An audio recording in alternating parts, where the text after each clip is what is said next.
Olá, este é o Ponto de Vista, um programa da TV Câmara Campinas, e hoje vamos falar sobre as transformações e os efeitos provocados pela internet na sociedade atual. As mudanças na comunicação e do comportamento das pessoas ganharam força nesta década. O maior envolvimento, seja na criação de conteúdos ou em discussões, principalmente nas redes sociais, criou uma sociedade participativa. E para debater este tema, recebemos em nossos estúdios a professora da Faculdade de Psicologia da PUC Campinas, Rita Maria Cater. Obrigado, Rita. E também recebemos a socióloga Bárbara Ribeiro. Obrigado, Bárbara, por ter vindo. A primeira pergunta, o primeiro assunto que a gente pode tratar aqui é justamente a criação de uma nova ordem social, se é que a gente pode chamar isso como uma nova ordem social, que ela é mais participativa. A população participa mais tanto na criação de conteúdos como no dia a dia até do outro. Quais os pontos positivos dessa maior participação da sociedade? Bom, do ponto de vista psicológico, Bárbara, eu acho que é muito bom, né? Estabelecer uma autonomia que vá para além daquele controle midiático, daquele controle assim, editorial que a imprensa tem, né? A informação chega de uma maneira mais fácil e ela é mais abrangente. Eu não sei se você concorda comigo, mas a internet, ela traz essa abertura, né? A sua opinião é tão importante quanto a opinião de um canal de televisão. Exatamente. A hora que você está com seus amigos no Facebook, a hora que você está numa rede social, você é ouvida. Sim. Né? Então, isso eu acho que traz para as pessoas a oportunidade de ter uma consciência crítica maior. Ele não fica comprando só aquela informação que está prevista no mundo. Eu acho que esse é o grande ponto positivo, é a autonomia das pessoas na questão da comunicação. Você não acha? Sim, eu concordo com ela que as pessoas passam a buscar, né, conhecer a opinião de outras pessoas. E muitas vezes, eu também acho positivo, as pessoas buscarem as informações através das outras pessoas, né, do outro. E do ponto de vista da amizade, isso é muito positivo, ainda mais considerando grandes cidades como São Paulo, Campinas, enfim, grandes metrópoles, que as pessoas no dia a dia, na correria do trabalho, do trânsito, né, as pessoas têm um canal para poder comunicar entre si e manter os laços de amizade, né, porque a minha pesquisa eu consegui entender que a internet ela tem esse papel na manutenção da amizade, ela é importante para isso, para manter as amizades duradouras. Mas essa amizade, ela é verdadeira? Ela realmente aproxima as pessoas ou ela se torna superficial? Até que ponto ela se torna superficial? Então, aí é importante colocar que eu trabalhei com um tipo de amizade que é o que eu considero a amizade duradoura, né? Foi um termo que eu coloquei na minha pesquisa, mas é importante as pessoas saberem classificar o que é amizade, né? Conforme você está me perguntando, a amizade duradoura que eu estudei é a amizade que se forma na afinidade, que são afinidades de experiências comuns, por exemplo, ter estudado na mesma escola ou ter passado a infância, adolescência no mesmo condomínio, né? E se forma um afeto e com isso também há uma duração. Então são amizades duradouras porque elas têm 10, 20, 30 anos, porque eu estudei jovens adultos, né? Então é diferente do conhecido, do colega. Mas é importante colocar que tem pessoas que já classificam isso nas redes sociais, como o Facebook, classificando quem que é o conhecido, quem que é o amigo, até o melhor amigo, ele dá essa possibilidade. Então, nesse sentido, para esse tipo de amizade que eu estudei, que é a amizade duradoura, as pessoas sabem sim diferenciar, né? Muitas pessoas colocam esse filtro e, às vezes, até a própria exposição, não só de questões de informação sobre o dia a dia, né, da sociedade, ou exposição de fotografias do cotidiano da família, se filtra só para um determinado grupo. E em muitos casos, família e amigos estão nesse grupo. Mas eu acho que, de um modo geral, essa questão da amizade, ela se expandiu com as redes sociais. Sabe, você acaba colocando um amigo de um amigo no seu grupo e começa a trocar mensagem e acaba conhecendo melhor a pessoa, uma pessoa que você nem lembrava da sua sala de aula, que você não tinha uma amizade estreita, a hora que você aceita no grupo, você dá a oportunidade de uma expansão maior. Há até quem meça, né, o prestígio da pessoa pelo número de seguidores, né? O prestígio da pessoa pelo número de amigos que ela tem. Então, essa conversa, essa afetividade, independentemente da amizade verdadeira, do ponto de vista da afetividade, você ter alguém no seu grupo, você ter alguém na sua rede social, dá para você uma sensação de ser mais conhecida, coisa que você não tinha antes, né? Até mesmo de conhecer melhor o presencial de cada uma das pessoas.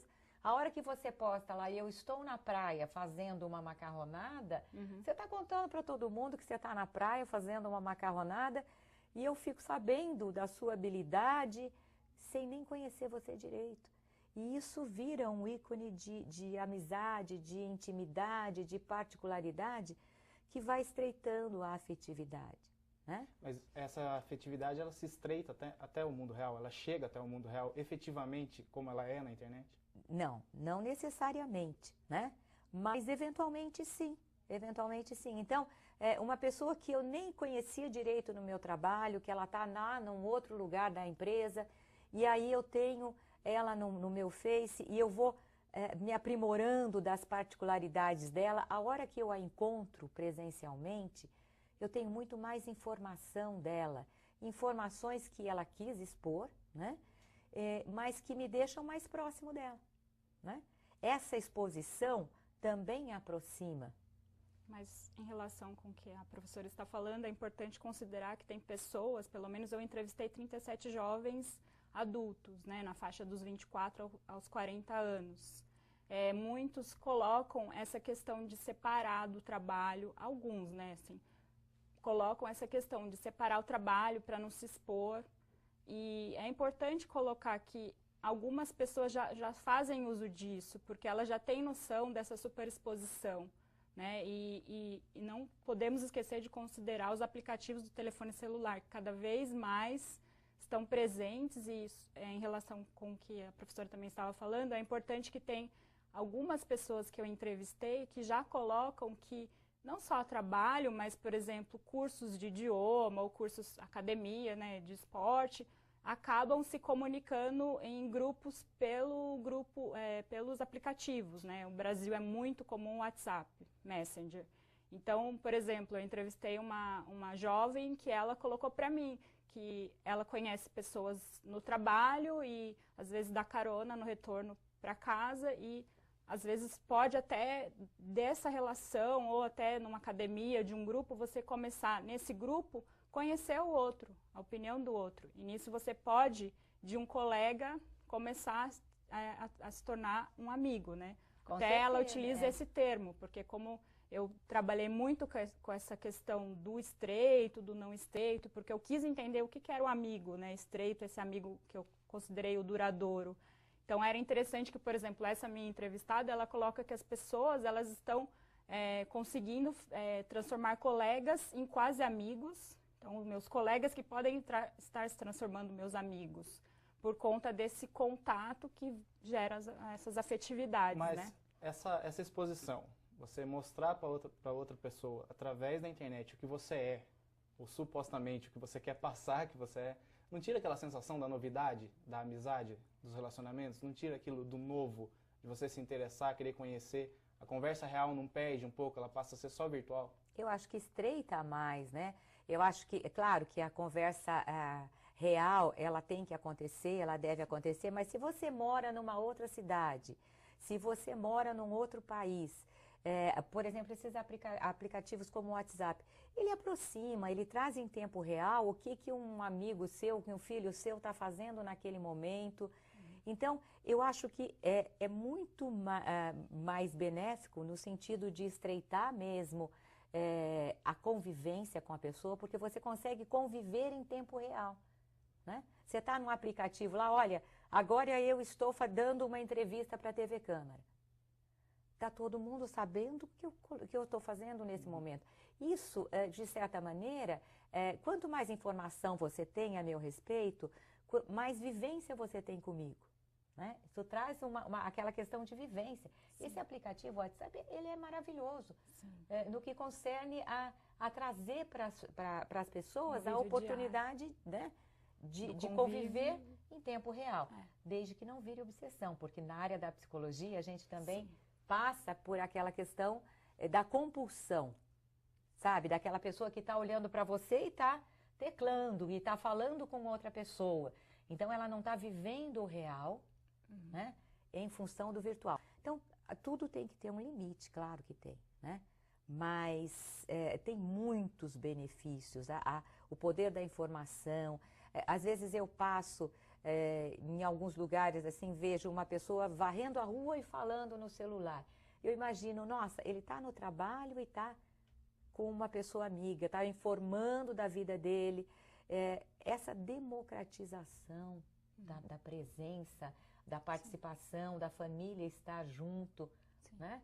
Então, eu acho que tem muitos benefícios. Do ponto de vista da afetividade, tem muito benefício. É perverso quando você transgride, quando você passa para ser um comportamento obsessivo, quando você não faz nada na vida sem contar para a rede social, né? Vira um Big Brother. Exato. Agora, quando você tem pequenos grupos e grupos de interesse, é muito legal. Você vê amigos passando piada, passando, sabe, assim... Vídeos, né? Vídeos. Fotografias. Dividindo o presencial, né? Mas é importante, só para, né, dar uma informação sobre o que eu entrevistei, né, as pessoas que eu entrevistei, para algumas entrevistadas, essa questão que você colocou já entrou no final da minha pesquisa, mas assim, foram questões que vão gerar outras questões. Até eu pretendo continuar estudando amizade, provavelmente eu vou tentar responder essas questões, mas uma das coisas que as pessoas me colocaram, algumas das pessoas que eu entrevistei, é que as relações estão se tornando mais superficiais e artificiais. E o face a face é a relação comunitária, né? Onde há a troca do carinho, são as expressões que você nunca vai ter igual, né? Seja por um Skype ou um WhatsApp. E isso eu fui ler na literatura especializada e eu cheguei a ler autores que falam assim de se é possível ter a mesma, autores de física, né, trabalham com tecnologia robótica, e eles falam que por mais que a tecnologia avance, é impossível chegar ao que a gente tem aqui agora, que é o face a face. Então, as pessoas questionam justamente isso, se ficar muito na sociabilidade em rede, né, pela internet ou do telefone celular em rede, se perde muito e pode se tornar artificial, porque você não vai ampliar a conversa, você não vai ampliar a comunicação num grau que você só tem no face a face. Até vira uma nova linguagem, né? Uma linguagem escrita que só existe lá na hora que você está teclando, uma linguagem que você fala por imagens, então você não fala assim, eu estou aqui na Fontana de Trevi, você passa uma foto sua e todo mundo sabe que você está lá. Então, essa nova linguagem, o que eu defendo e acredito mesmo, é que ela é facilitadora da aproximação de grandes distâncias. Então, se você tem um parente longe, se você tem um amigo longe... Agora, o calor do presencial, o contato humano nunca vai se perder, né? Você vai estar sempre se favorecendo mais daquele contato humano. Afinal, somos humanos, não somos virtuais. Né? Sobre esse assunto, acho que a gente pode já continuar na segunda parte do programa, falando justamente sobre as novas linguagens e os novos meios de interação através da internet. A gente volta a falar disso logo mais aqui no Ponto de Vista.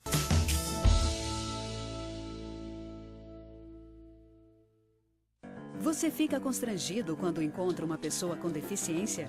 Então, está na hora de mudar. Deficiência não é doença e essas dicas são para você. Ao conversar com o cadeirante, procure sentar-se. Assim, vocês mantêm a mesma linha do olhar. Para ajudá-lo a subir um degrau, segure a cadeira com firmeza e incline para trás, levantando as rodinhas da frente. Para descer, faça a manobra de marcha ré, sempre apoiando para evitar solavancos. Mas nunca movimente a cadeira sem antes pedir permissão ao cadeirante. E em nenhuma hipótese, nem por um segundo, estacione na vaga reservada a pessoas com deficiência ou ao lado de guias rebaixadas. Você gostaria que construíssem um muro na porta da sua garagem? Pois é, Quando você estaciona em lugares reservados, está impedindo que o deficiente físico se locomova. Cidadania é saber conviver com as diferenças.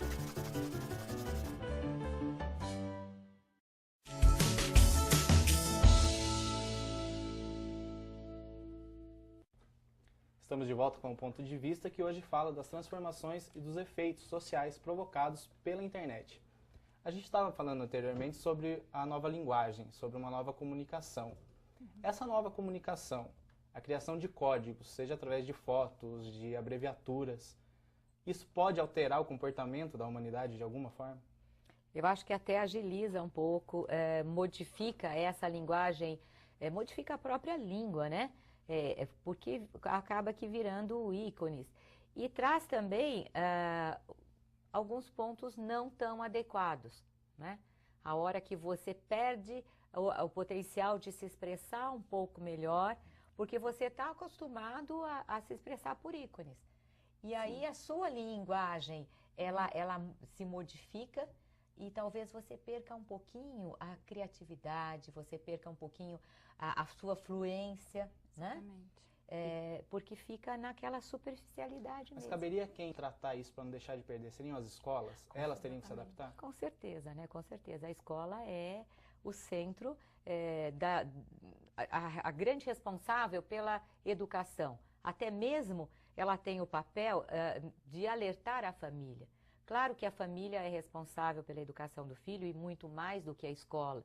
Mas no que se refere a questões técnicas, cabe à escola entender esse comportamento e adequar esse comportamento. Sim, não os é? alunos têm muita dificuldade em diferenciar o que é a linguagem formal da linguagem do dia a dia da internet. Então, professores, principalmente de humanas, eles têm que lidar com isso, né, da forma correta de se expressar numa prova de um concurso, de um vestibular, ou numa prova de um concurso, né, para trabalhar em órgãos públicos, enfim. Então, saber diferenciar isso, porque é o dia a dia muito presente, que às vezes eu acredito que pode até viciar a linguagem, e nesse sentido... Então, acho deveria que... ser incentivada uma linguagem mais formal nessa Sim. comunicação instantânea, ou o contrário, seria mais fácil absorver essa comunicação? É importante as pessoas saberem diferenciar os espaços, né? Que eu busco também falar com meus alunos, diferenciar o que é a linguagem da prova, de um trabalho que você está sendo cobrado, da linguagem na internet e no celular, num grupo do WhatsApp. Ali você pode se permitir uma linguagem mais abreviada, né? Digamos assim, mas numa prova, os jovens precisam aprender a diferenciar sim, porque há essa cobrança, né? Eu acho que sempre tivemos problemas com a linguagem formal e aquela linguagem informal, a gíria e tal. Mas o que aconteceu? A comunicação virtual, ela traz uma intensificação dessa questão. Uhum. Porque você fica o dia todo treinando Frases curtas. frases curtas, abreviaturas, que você precisa prestar atenção para entender, de fato, de onde veio essa abreviatura, né? Sim. Então, eu acho que aí é bastante inadequado. Porque eu não concordo que a gente deva trazer para a linguagem formal essa linguagem. Uhum. Eu acho que a gente tem que manter uma linguagem formal. Saber diferenciar Saber o diferenciar. momento. Você imagina um médico fazendo uma receita numa linguagem de internet. É. Ou um advogado fazendo uma defesa nessa linguagem da internet. Quer dizer, isso é inadmissível do ponto de vista mesmo de preservar a sua própria língua, de preservar essa herança cultural, Exatamente. não é? Da linguagem, Da linguagem, falada, escrita, né? Formal. Então, eu acho que a escola tem mesmo que exigir maior fluência. Nós vemos escolas que têm tablets, né? Que os alunos Sim. estudam por meio de tablets. Esse é o grande momento que a escola pode usar, né? Para acostumar o aluno a conversar com uma fluência adequada, né? E a gente não corre o risco, vocês não são, lógico, da área de linguística ou de letras, mas a gente não corre o risco da sociedade absorver isso automaticamente, como já acontece, como vem acontecendo com o passar do tempo? Não, com certeza a nossa língua não é tão formal quanto era há 10 anos atrás, Sim. né? Você não acha, Bárbara? Que Eu isso é um grande risco. Assim, Eu o que a acho gente um não grande pode risco. é deixar acontecer plenamente, mas uma influência ou outra com certeza vai ter. E nessa comunicação ela mais curta, sem tanto pensamento, ela não tira esse poder de pensamento da pessoa, ela não pode afetar a sociedade de certa forma? A sociedade deixa de raciocinar sobre questões importantes, já que ela acaba perdendo um pouco esse poder de raciocínio? Nesse sentido, eu acredito na questão, por exemplo, que vem sido colocada ultimamente, que as redes sociais as pessoas têm discutido muito política, colocado muito opinião política. Isso incomoda algumas pessoas que vivem nesse meio, né, digamos, o meio da comunicação eletrônica, né, que a gente conhece como o meio virtual. Mas essas pessoas, elas veem de um modo positivo essa discussão que se dá às vezes sobre política ou sobre assuntos do dia a dia, polêmicos ou não. E nesse sentido eu acho que ela pode ser positiva para gerar discussão, por exemplo, de temas importantes da sociedade, uma discussão política. Mas também não pode acontecer uma certa manipulação daqueles que seguem alguém que escreve um pouquinho melhor, que emite uma opinião que eles consideram um pouco melhor e nem sempre é correta? Mas o que é o correto? O que está posto na mídia é o correto?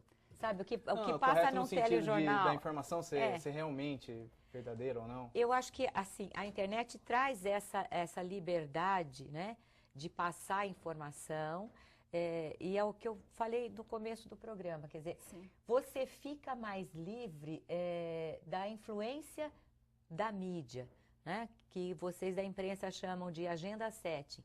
Vamos definir o que nós vamos passar na mídia e todo mundo só fala de futebol ou todo mundo só fala de eleição, enfim.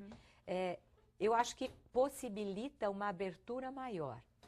Agora, sempre, quer seja na televisão ou na internet, nós vamos precisar de uma pessoa com uma consciência crítica para filtrar o que é possível, né? Passível de você entender ou não. Esse filtro, ele é pessoal, esse filtro, ele deve existir em quaisquer situações. Todo ser humano tem que ter dentro de si a preocupação de filtrar o que vem da sociedade. Né? O discernimento. O discernimento. Mas existe uma pesquisa feita pelo MIT, o Instituto de Tecnologia de Massachusetts, que fala do efeito manada. Ou seja, você viu que alguém curtiu alguma coisa e todo mundo tende a curtir aquilo, a seguir aquilo, a emitir até opinião parecida. O que vocês têm a dizer sobre isso?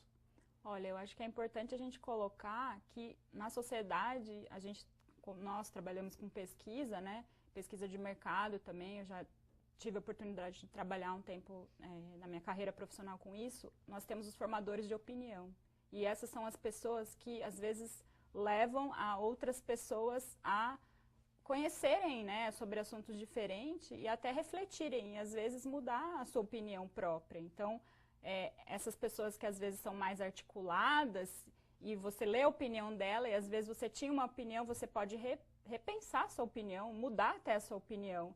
Então, nesse sentido, eu acho que é importante, como a professora falou, que as pessoas saibam discernir, né, o que estão lendo, né, ou até não só pensar nos programas mais comuns da mídia, né, mas pensar, por exemplo, em blogs de jornalistas ou de pessoas, né, intelectuais, pessoas, artistas, que às vezes são pessoas que têm muita coisa interessante para se falar também pelas redes sociais. Então, assim, eu acho interessante porque também dá essa autonomia de escolher. Eu posso, na minha linha do tempo, né, no Facebook, ler várias coisas, mas eu vou selecionar aquilo que eu leio. E é interessante também que as pessoas escolhem, por exemplo, o que elas querem curtir. Então, ela pode curtir um blog de um jornalista que ela acha interessante, seja na área política ou na área de esporte, né? E, então, é cada vez mais importante que as pessoas saibam filtrar o que elas querem ler e, às vezes, deixar passar para frente. Olha, então, por exemplo, não me interessa saber a opinião dessa pessoa na área política, eu sei que ela sempre, né, coloca, então eu vou filtrar, às vezes, em deixar para eu conversar com ela só quando eu me interesso. Então, eu acho que essa diversidade que a internet propicia tem um grande benefício, porque esse efeito manada, ele existe de um telejornal, ele existe de um programa de televisão que acaba aqui tentando te levar a acreditar nisso. Outro dia eu estava percebendo num programa de TV, a apresentadora queria convencer a plateia, esses programas matutinos e tal, de que casas mal assombradas, casas que tinham havido alguma tragédia, eram casas mal assombradas.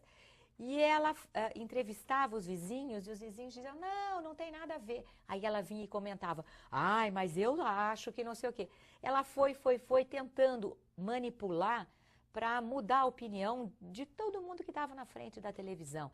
Isso também tem um efeito manada. Quer dizer, existe uma manipulação, também, né? Então, a própria publicidade. Na internet isso acontece muito, principalmente no Facebook com os anúncios pagos, que eles direcionam. Sim. Mas existe essa possibilidade mais diversificada, porque se você fica só com a televisão, você tem um efeito manada mais restrito, né?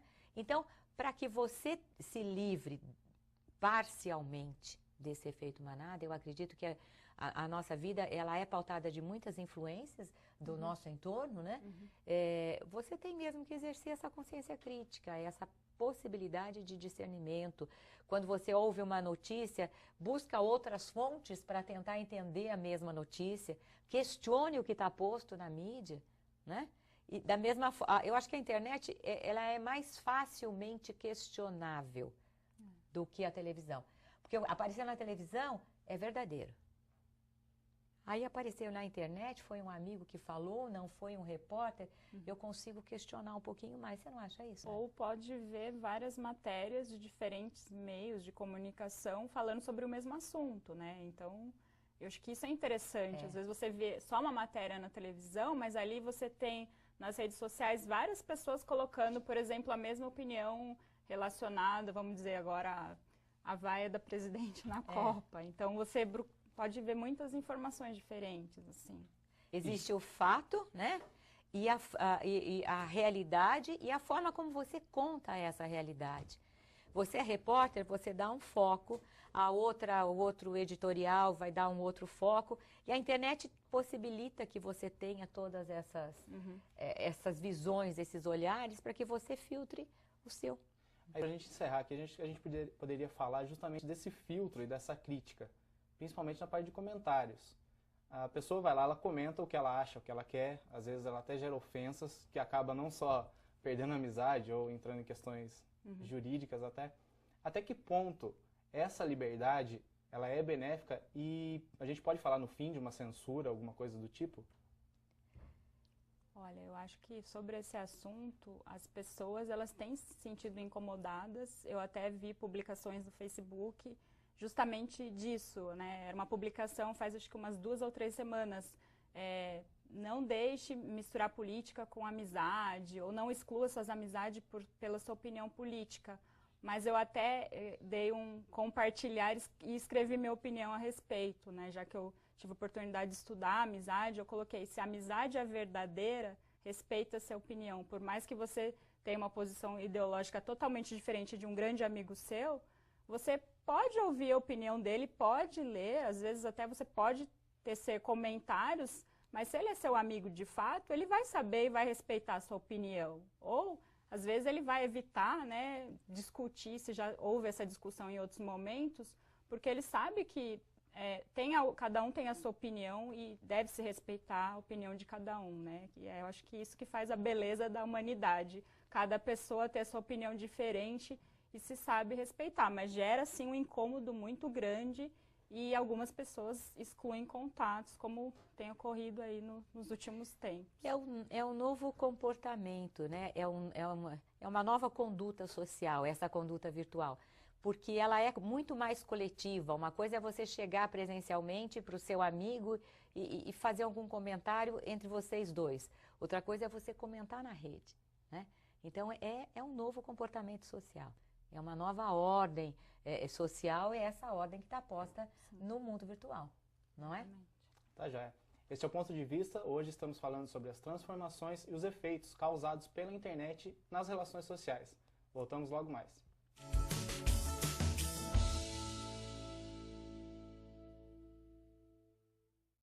Você fica constrangido quando encontra uma pessoa com deficiência? Então, está na hora de mudar. Deficiência não é doença, e essas dicas são para você. Ao encontrar uma pessoa cega, toque em seu braço e se apresente antes de começar a conversa. Para caminhar, coloque a mão da pessoa cega no seu ombro ou no cotovelo dobrado. Deixe que ela acompanhe o seu corpo e avise com antecedência sobre a existência de barreiras. Nunca faça carinho ou dê alimentos ao cão-guia. Ele está trabalhando para o cego e não pode ser distraído. O cão-guia também pode entrar em qualquer ambiente público. É um direito garantido por lei. Cidadania é saber conviver com as diferenças.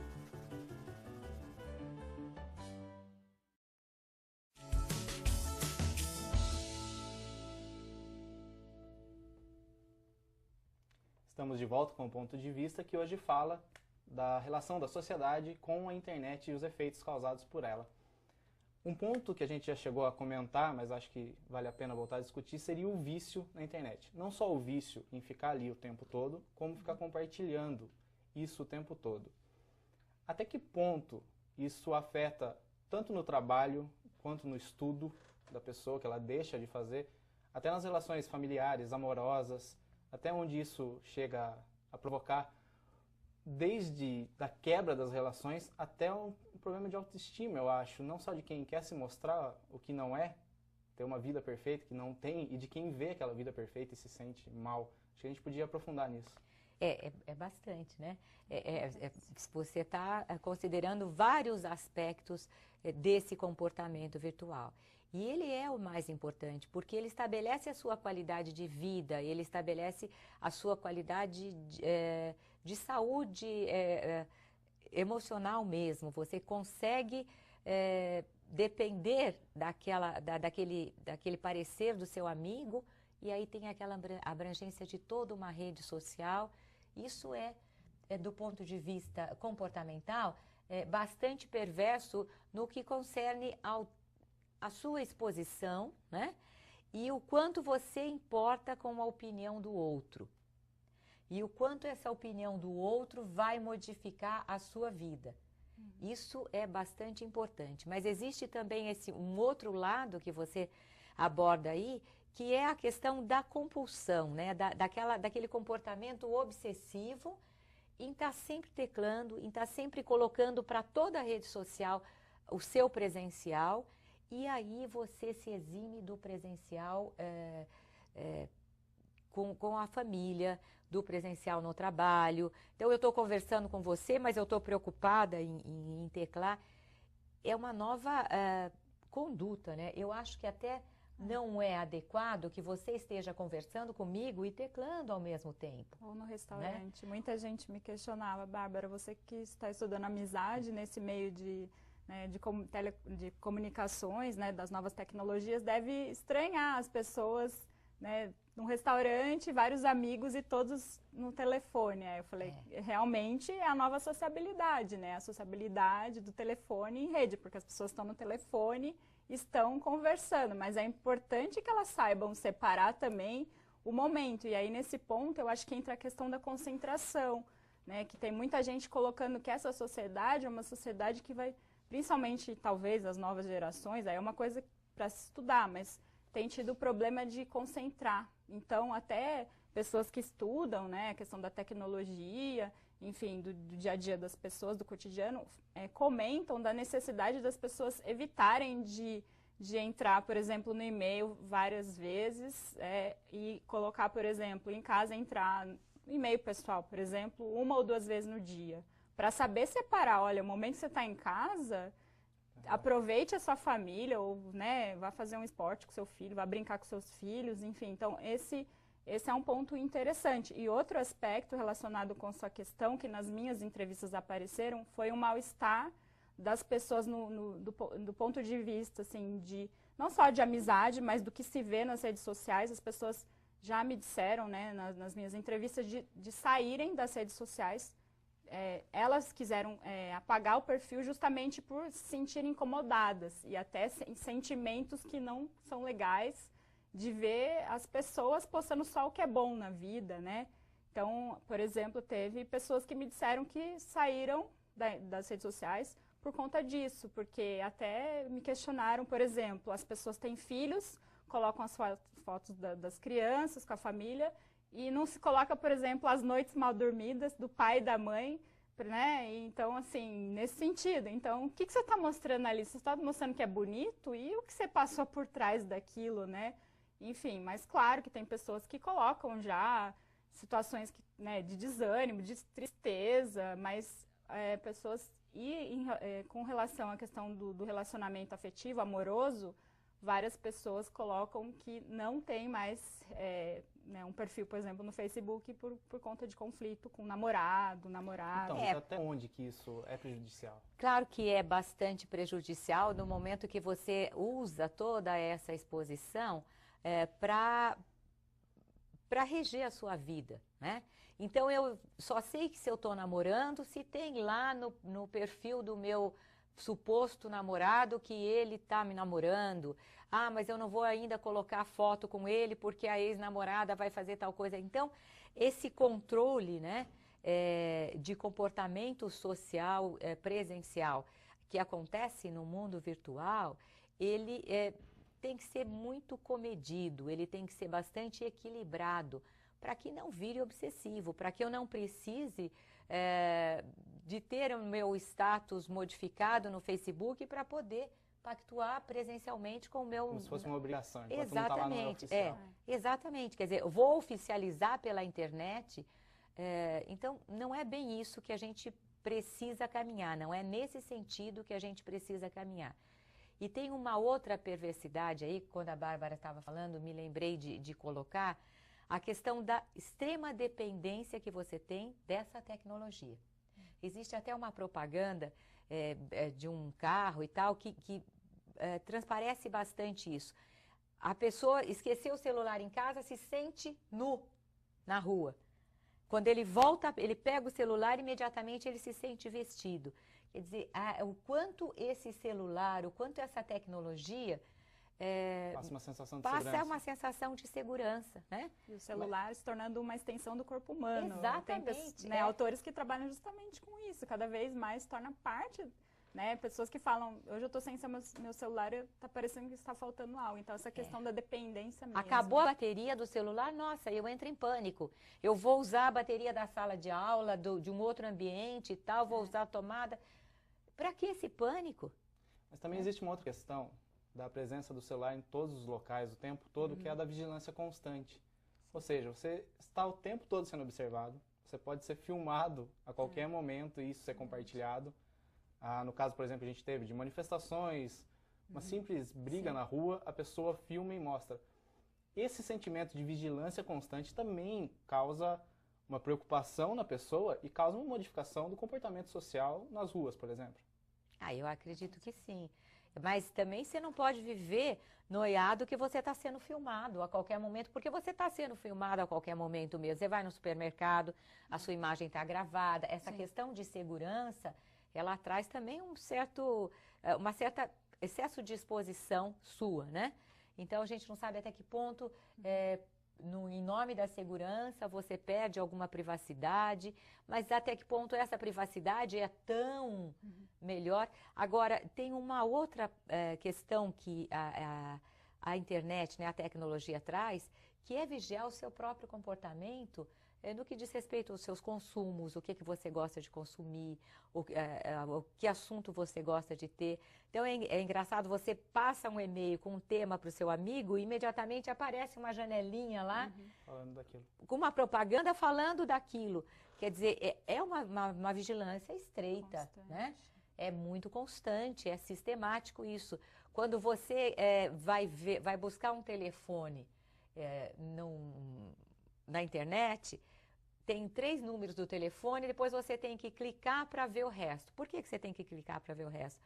Para registrar que você procurou aquele fornecedor, entendeu? Então, e nessa questão da vigilância, que a gente está falando e até da exposição, muda o comportamento das pessoas na rua, elas mudam tanto o posicionamento, elas se preocupam mais no caso de uma discussão, de cobrar, de buscar pelos seus direitos? Eu acho que em relação a essa questão do comportamento, tem sido muito questionado, né, como a mídia, né, mesmo até o Estado, às vezes, né, eles estão vigilando isso e nesse sentido eu acho que entra uma questão da liberdade, né, das pessoas, que eu acho que é uma questão que ainda está precisando, né, precisa se pensar mais, mas eu acho que perde porque acaba se tendo um controle, e controle nem sempre ele é positivo numa sociedade democrática com liberdade, as pessoas têm liberdade de se expressar e os direitos das pessoas, né? Até das manifestações têm sido colocado aí, hoje eu dei uma olhada nas redes sociais que tem sido colocado justamente de que as pessoas que têm ido nas manifestações estão sendo pesquisados os perfis dela, enfim, não sei muito, mas eu acho que nesse sentido as pessoas têm que podem perder um pouco a sua liberdade do dia a dia, e eu acho que toda censura numa liberdade, né, numa sociedade democrática é meio ruim. Justamente falando sobre questão de liberdade, censura, a gente entra numa questão que não pode ser deixada de lado, que é a participação de crianças em redes sociais. O Facebook, eu acredito que ele não deixa menores de 14 ou 16 anos, algo assim, eles terem acesso, terem uma conta, mas às vezes os próprios pais criam a conta. Em que parte isso afeta a criança que está ali na rede, exposta a tudo, já que não existe uma censura ali? Então, exposta a absolutamente tudo, né? E a criança e o adolescente, que são muito mais susceptíveis a influências, sofrem muito com essa hiperexposição, modificam a linguagem, eles participam de conversas de adultos que eles não entendem, talvez, o teor exato daquela conversa, mas eles modificam a própria opinião em função da opinião que eles viram na internet. Então, eu acho que a criança, ela deve sim se apropriar da tecnologia, mas de uma forma muito mais adequada do que a hiperexposição numa rede social. Ela corre grande risco em se expondo assim, né? A sua própria prática educacional com seu filho se fragiliza na medida em que você abre uma porta desse tamanho que você não tem controle. O pai que coloca um filho de menos de 12, 14 anos numa rede social, ele abre uma porta que ele não controla. É uma porta muito maior que a porta da casa dele. O que a gente vê também, Bárbara, daí acho que a gente pode tratar dessa questão, mas entrar na questão da amizade. Muitas crianças com celulares, com iPad o tempo todo, deixando de brincar, deixando de ter interação com o outro. Sim. Isso afeta na adolescência e na vida adulta, já que a pessoa acaba ficando isolada. Sim, então, isso, como eu trabalhei com jovens na faixa de 24 a 40 anos, jovens adultos, né, que eu classifiquei, eu não trabalhei com a infância, mas justamente agora minhas questões para uma próxima pesquisa seria justamente o que eu quero estudar agora, é essa geração nascida da década de 90 e no início dos anos 2000, para ver como será que é para elas, né, como será que a amizade vai ser vista para essa geração que pode ter tido já desde o início um contato com o celular de um pai, de uma mãe, seja para conversar com a família, né? Mas é interessante quando eu coloco essa questão para algumas pessoas que têm filhos na idade dos 10 até a adolescência, início da adolescência, elas colocam que às vezes teve uma pessoa que eu comentei, né, do meu interesse em estudar essas novas gerações aí daqui para frente, amizade, né? E colocaram justamente que tinha uma filha, uma pessoa, né? Tinha uma filha e a filha dela estava com uma amiga, mas tinha uma outra amiga que não pôde estar naquela momento, né, da socialização, da brincadeira. Então, elas estavam as três conversando, não sei no momento qual era a forma, se era Skype, enfim, mas as três estavam socializando para que essa terceira amiguinha não ficasse excluída. Então, talvez isso seja interessante nesse sentido da inclusão, né, da socialização. Mas eu acho que é uma coisa que pode ser positiva, mas sempre é importante colocar para uma amizade, onde teve uma socialização na escola, na vizinhança, nos condomínios, né? Pensando nas grandes cidades, que são bastante presentes, ela não deixa de ter o face a face, o encontro face a face, porque esse é o encontro que eu acredito que forma o sentido da relação comunitária, né? Que é o face a face mesmo. O comunitário, ele não deixa de ter o afeto do face a face. Bom, e para encerrar, então, a gente já falando justamente disso, dessa nova geração que está vindo, o que vocês acreditam, daí seria mais uma opinião pessoal, da tecnologia, como é que vai ser no futuro essa relação com a tecnologia que está cada vez maior, cada vez a gente tem mais possibilidades em aparelhos menores na mão, cada vez tem mais internet. O que você acha, Rita, e você depois, Bárbara? Do ponto de vista, né, do comportamento virtual, eu acho que a gente tem muito que aprender ainda.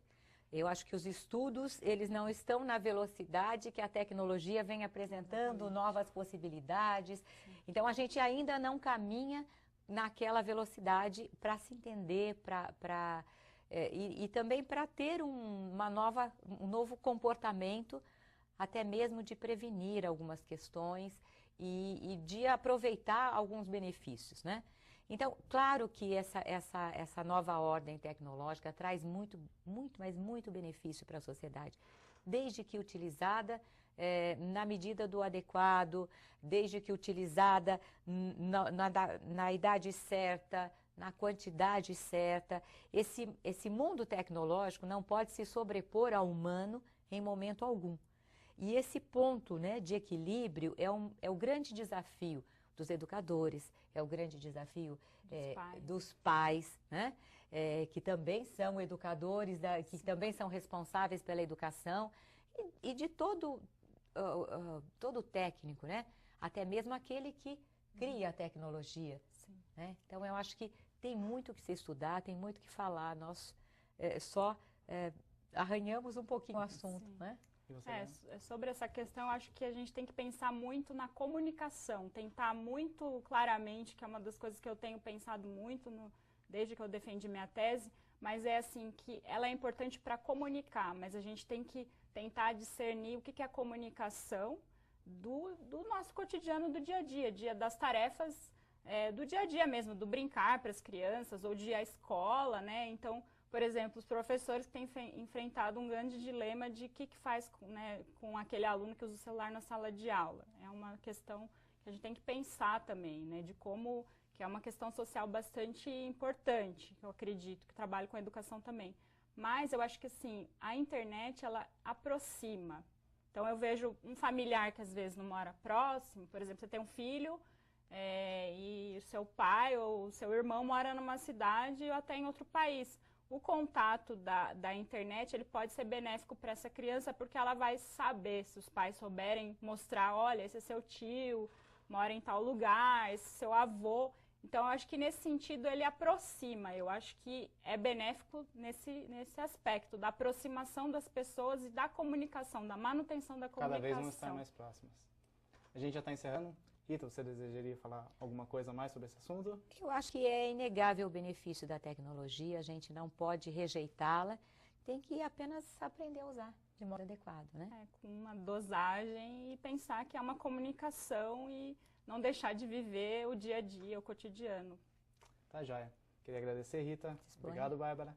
Esse foi o Ponto de Vista, que hoje falou das transformações e dos efeitos da internet causados na sociedade. Até o próximo.